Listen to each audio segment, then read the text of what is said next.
In this video, I discuss about logarithmic. So, I discuss about logarithmic. So,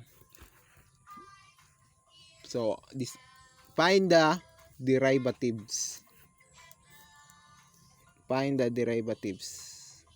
So, number 1. Number 1 example. Y is equal to 5 raised to 4x plus 3. So, derive na to siya. Y prime is equal to 5 4x plus 3 times ln 5. So, is equal to kana 4 ln to 5. So, 4 ln to 5, the quantity of 5 raised to 4x plus 3. So, ano na siya? Final answer. So, next, y is equal to e3x plus 5. So, send na siya. Imo na siya. Ang y prime is equal to 3. 3, 3a raised to 3 plus 5. So, mara siyang i-copy. So, next example is y is equal to 5 raised to 5x. So, you're going to do is derive. So, y prime is equal to 5x. To copy ra 5x times to ln 5. Sunod, y prime is equal to, imo na siyang i-derive 5 ln 5. 5 ln to 5 is the quantity of 5 raised to 5x. So marin siya.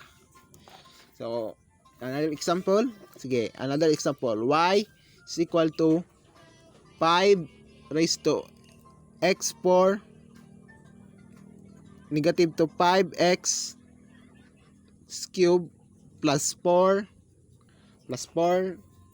per x minus 10. So, derive na to siya.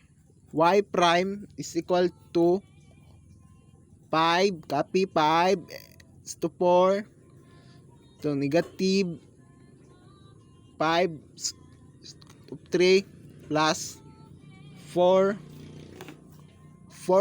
plus 10 ln to 5. So, it's equal to, ito na siyang derive, derive na to siya, may mo siya ang 4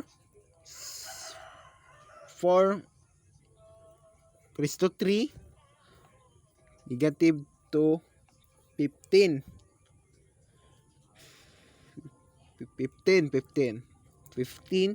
x squared. Tapos, i-plus na to sa 4, kana plus 4 kay 5 times 3 equals to 15. Gi-minus 1, nag-minus tag 1 kay gi-times man nato siya. Times to 2. O times to 3, tama dai. Times to 3 plus 4 ln to 5 times na to, may mo siyang 5 raised to x4 minus 5 raised to 3 plus 4x plus 10. So, mana na yung final answer.